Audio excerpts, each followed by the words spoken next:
Merci beaucoup pour les questions que tu peux m'envoyer en coaching privé, par mail et également par commentaire. Même si elles sont nombreuses, ce qui est intéressant pour moi, c'est de faire un tri dans ce que je reçois et de faire émerger ce qui, justement, sort comme question récurrente, c'est-à-dire comme interrogation que vous pouvez avoir le plus au quotidien. Et tout au long de l'année, il y en a qui ressortent assez régulièrement et au travers d'une que j'ai trouvée donc sous une vidéo YouTube récemment de Peggy, qui en fait synthétise une ambiance générale si tu veux, je vais te répondre dans cette vidéo à cette question et finalement c'est une question que je répondrai par l'intermédiaire de plusieurs vidéos avec des angles différents pour que tu puisses vraiment intégrer l'information ou en tout cas selon ma vision à moi bien sûr. Donc Peggy qui nous dit « Coucou Vincent, j'espère que tu vas bien. » La question elle est là. D'après toi, comment séduire un homme très indépendant qui a apparemment souffert en amour et qui est très méfiant? Donc là, il y a trois aspects que j'ai envie de mettre en lumière dans cette question, qui revient donc très souvent, c'est ce profil d'homme indépendant. Je te propose de penser à ta situation maintenant et peut-être si ça a touché à une relation que tu as eue ou que tu es en train d'avoir. Donc cet homme indépendant qui apparemment a souffert en amour. Donc tu peux avoir certains signaux qui te l'indiquent ou bien il t'a communiqué justement ses difficultés ou en tout cas une partie de ses difficultés quant à se mettre en relation avec une femme parce que peut-être il a expérimenté des souffrances. Ok. Et la méfiance, qui est pour moi en fait le lien de tout ça. En gros, je suis méfiant justement parce que j'ai peur de m'engager dans une future relation. Dit autrement, j'ai peur de souffrir à nouveau parce que c'est pas de toi qu'il a peur, mais c'est de la souffrance potentielle de l'engagement dans une relation amoureuse. Si tu vis cette situation et tu as le sentiment que c'est un peu difficile, compliqué, tu n'arrives pas à mettre les bonnes actions pour justement contourner ces facteurs critiques de méfiance, de potentielle souffrance qu'il peut vivre et d'indépendance qui te gêne, je te propose qu'on prenne une image, on se détache tranquillement du truc pour peut-être t'amener une vision différente. Parce que je pense que quand on est face à ce qu'on peut appeler un problème, par exemple celui-ci d'avoir du mal à le conquérir, à le séduire, comme nous dit Peggy dans cette question, ce qui est intéressant de faire, c'est de avoir des nouvelles options, d'accord, par rapport à la situation qui, elle, ne bouge pas, mais des nouvelles options qui te permettent d'avoir, si tu as un regard différent sur la chose. Et quand tu as un regard différent, donc une perception différente de la situation dite problématique, ça te permet, si tu veux, de avoir accès à de nouvelles informations pour adapter ton comportement et peut-être faire des choses différentes et nouvelles qui vont changer justement le résultat que tu as dans cette situation qui n'est pas forcément aujourd'hui très enthousiasmant. Donc prenons un peu un écart là-dessus avec une image et je te propose d'imaginer tranquillement avec moi que tu as envie d'adopter, je ne sais pas, un animal de compagnie. Imaginons, tu vas adopter un chien. Imaginons, tu vas à la SPA, par exemple, adopter un chien et il y a tous ces chiens donc, qui sont devant toi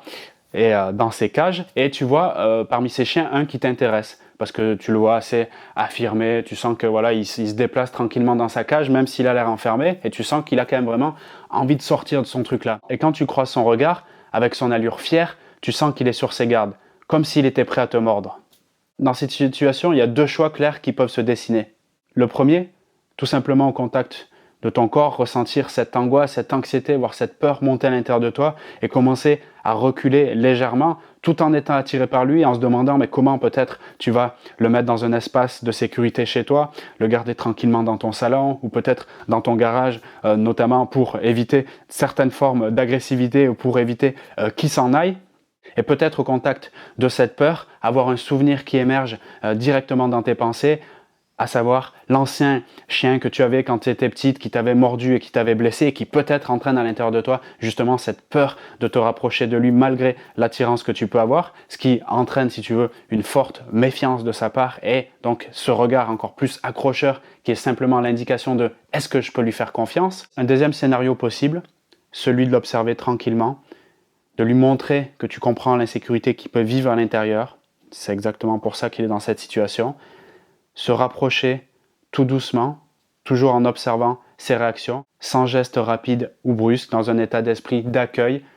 une ouverture corporelle, prête à reculer en fonction de ses réactions, pour qu'il se sente en confiance. Pour qu'il se sente en confiance de façon à ce que ce soit lui qui t'adopte et non l'inverse. Dans ce projet que je pourrais mettre entre parenthèses ambitieux de séduire ce bel animal, tu as deux grandes options qui se profilent. La première, c'est j'ai peur que ça se passe mal, j'ai peur de souffrir à nouveau avec cette personne indépendante qui lui-même a l'air d'avoir souffert et en plus de ça qui est méfiante. Et c'est exactement en ayant cette peur que justement je lui propose à lui d'être encore plus méfiant et d'être encore plus volatile. Soit j'ai la deuxième solution qui est je respire pleinement cette peur, elle a raison d'être là, elle fait partie de ton expérience, je la respire pleinement et j'incarne plus de sentiments, de patience, de confiance, de sérénité. Ça se joue sur l'énergie que tu vas faire circuler. Et à ce moment-là, lui, il désactive son facteur de résistance, à savoir sa méfiance, et petit à petit, parce que ça se joue vraiment sur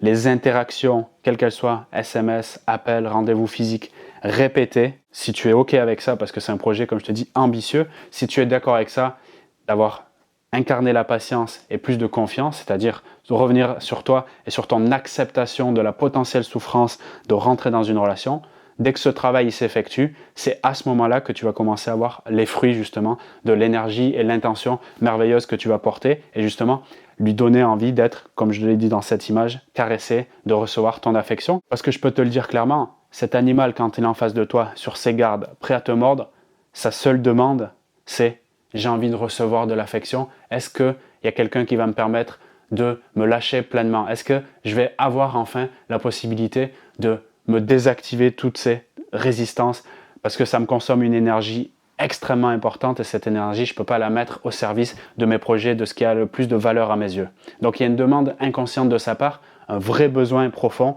de se sentir considéré, écouté et de se sentir respecté pour ce qu'il est en train de vivre, même si ce n'est pas forcément facile et si de ton côté, ça donne envie parfois de jeter l'éponge et je peux le comprendre totalement. Maintenant, celle qui sera capable d'arriver